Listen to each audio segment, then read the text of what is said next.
I still remember the exact second my brother said it. Sorry, Lil, it's only for family. Those 4 words landed like a punch wrapped in politeness. For a moment, I actually thought I'd misheard him. I pulled the phone away and stared at the screen like maybe it could explain how I'd just been erased from the very family table I'd basically built piece by piece. Only for family, I repeated. Totally flat, no tears. No trembling, just cold confusion. He sounded so casual. Yeah, you know how it is. Mom and Dad just want something simple. No drama, just family. That word drama hit harder than family. Because what he really meant was, no me. Something in me sort of snapped. Not loudly, not movie-style dramatic, more like a thread that had been worn down finally giving up. You ever feel that? That quiet, private collapse that somehow feels like liberation too? I could have begged, kept my voice small, tried to explain that I was part of the family, that I'd done more than my fair share of saving the day over the years. But I didn't. Instead, I said nothing. I opened my laptop, typed last-minute solo trip, and when Miami popped up, I booked the ticket before I could change my mind. If they wanted a drama-free party for family, fine, they could have it. I'd throw my own celebration one where I finally existed. When the plane touched down and I stepped into that Miami heat, something inside me felt recalibrated.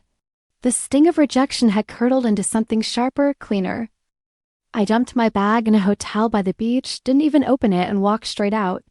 My feet carried me to the edge of the ocean, like they already knew I needed distance from guilt, from obligation, from that lifelong resume of self-sacrifice nobody ever noticed. The first cold rush of seawater hit my ankles, and it wasn't magical. It was honest. The ocean didn't care what my last name was, who my parents bragged about, or whether I showed up in their photo albums. Standing there, waves licking my shins, my life started replaying in flashes. I saw 22-year-old me opening that email. We're thrilled to offer you an internship in New York. I cried happy tears then, shaking, thinking finally, something just for me. That same night, Mom's voice trembled in the kitchen. Your brother's tuition, honey, we're drowning.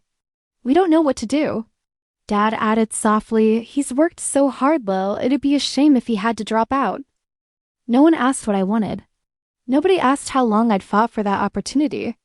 I just nodded and heard myself say, I'll defer. I'll figure something out, like it was automatic. Like that's what good daughters do. You know what's mad?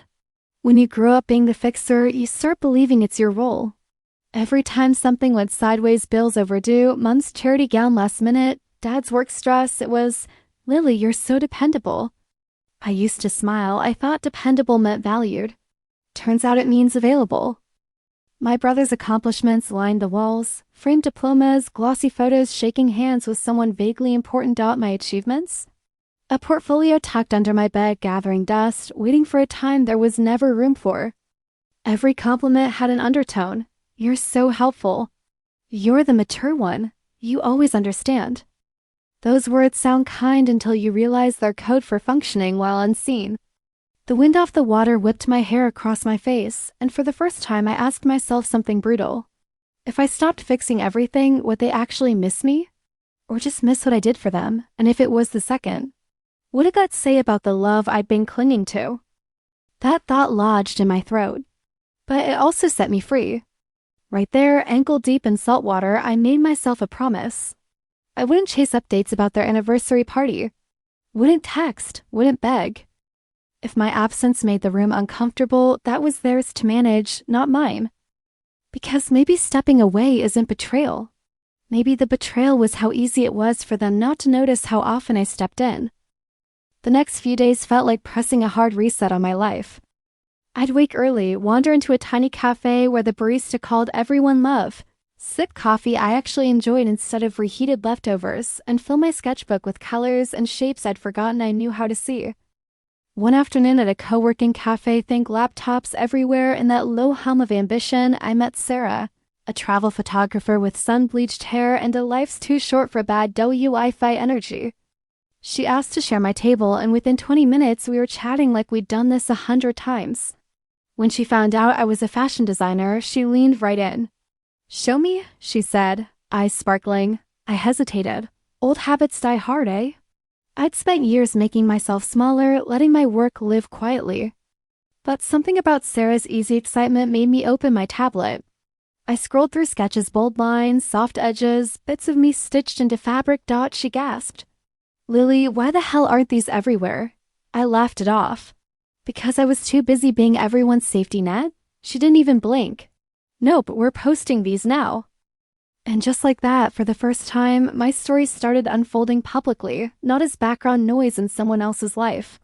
Together, we took photos, wrote a caption, and at the end, I added a line that slipped out before I could filter it. For anyone who's ever been told they weren't family enough to be invited, I nearly deleted it. Sarah stopped me. That's the part people will really feel, she said. We hit post. I figured I'd get a few likes, a nice well done, hun. Instead, chaos, the good kind. Notifications exploded. Messages from strangers saying, I've been there. Others adding, you're so brave. And one comment that froze me. Imagine being the parents who said only for family after seeing this. Apparently, some mutuals back home started connecting dots. A friend liked the post, another commented, we all know who this is about, right? Even Sarah laughed, looks like Miami can't contain your story. And honestly, for once, the thought of my family knowing how the world saw their choices didn't scare me. Because this wasn't me being vindictive. It was truth finally free, finally public, finally loud. The night before their big party, I got invited to a beach bonfire. I almost stayed in, hovering over my phone like the old me would waiting, anticipating the next demand. But then I remembered why I left. So, sandals on, bonfire ahead. Salt air, laughter, music thumping low over the waves. It was the first time in years I felt light, free of that invisible weight. Then my phone buzzed, once, twice, nonstop. My brother. Michael, the party's tomorrow. You not coming? Michael, Mom keeps asking, Michael. Also, did you post something online? People are messaging me weird stuff. There it was. The guilt trying to slither back in. He even sent a screenshot of my post. Someone had tipped him off. I could practically hear his exasperated voice. This is embarrassing, Lily. Why'd you have to put it online? For a moment, my instinct flared the one that says apologize quickly. Fix it. Smooth things. But then another voice rose steady, practical. No, let him sit with it.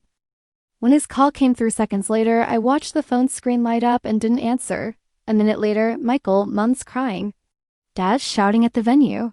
People are asking why you're not here. This isn't funny anymore. You know what? It wasn't funny. It was truth doing its job, revealing what they'd so carefully hidden. While their messages multiplied like wildfire, I went back to the bonfire. Someone shouted my name, handed me a cup, and for the first time in a long, long while, I didn't feel like background furniture in my own life. When the DJ yelled, if you're celebrating something, scream. People roared about breakups, new jobs, fresh starts. I didn't shout, but quietly to myself I whispered, I'm celebrating not being invited. Dawn crawled and sticky and bright. Notifications piled up again. Messages from old classmates, relatives, even random followers. Most said good for you, some asked is it true? A few admitted they'd always sensed the favoritism. Then Michael called. His voice was frayed. So you're really not coming? No, I said. There was background chatter, Mom fussing, Dad snapping, the sound of a house pretending everything's fine. You realize people saw your post? Clients, Dad's coworkers. They're saying we treated you like you weren't part of us. I didn't hesitate, didn't you? He paused, long enough for the truth to hurt. He muttered, that's not fair. We always supported you. I let out a short laugh. Like when I gave up my internship, or paid for Mom's dress, or covered for Dad's bonus that never showed. He sighed. You never said you resented it. I didn't, I said. I thought love meant fixing things. Turns out I was teaching you all how not to. Look, he said quietly. Mom's distraught, Dad's furious. Some of his friends canceled when they saw the post. They don't want the association. People are talking. You happy now? I closed my eyes. This isn't happiness, Mike. It's visibility. That silence, that heavy, hollow pause, that was the sound of him realizing the family story wasn't ironclad anymore. He tried one last tactic. Come home. We'll talk. We'll fix this. People are whispering. We need to show we're united. There it was, the photo op appeal masquerading as love.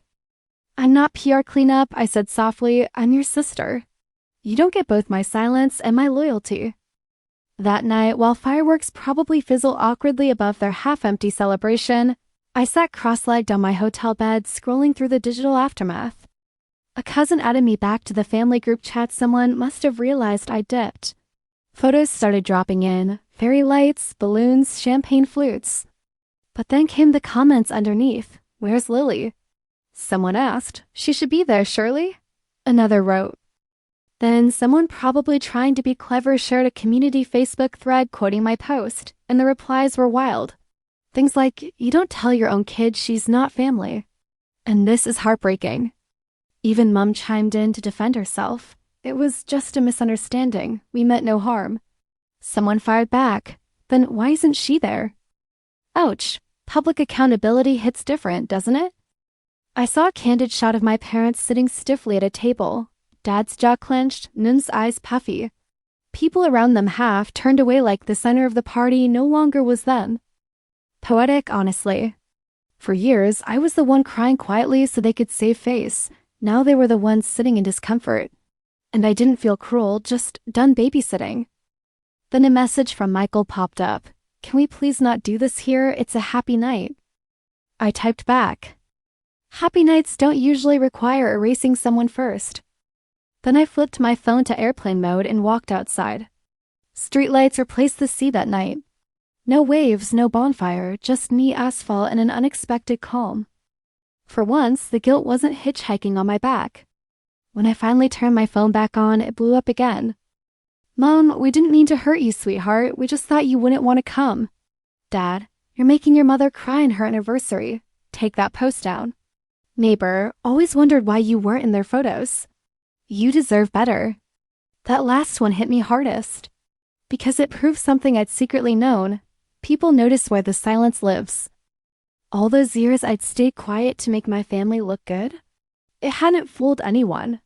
They called it drama. I called it daylight. And for once, the daylight wasn't washing me out. It was shining squarely where it belonged. Was it revenge? Maybe. But not the screaming, table-flipping kind. The righteous kind that simply says, see me now. 4 days after the party that went viral for all the wrong reasons, I was sipping coffee in a tiny Miami cafe, sketching a dress inspired by the whole fiasco.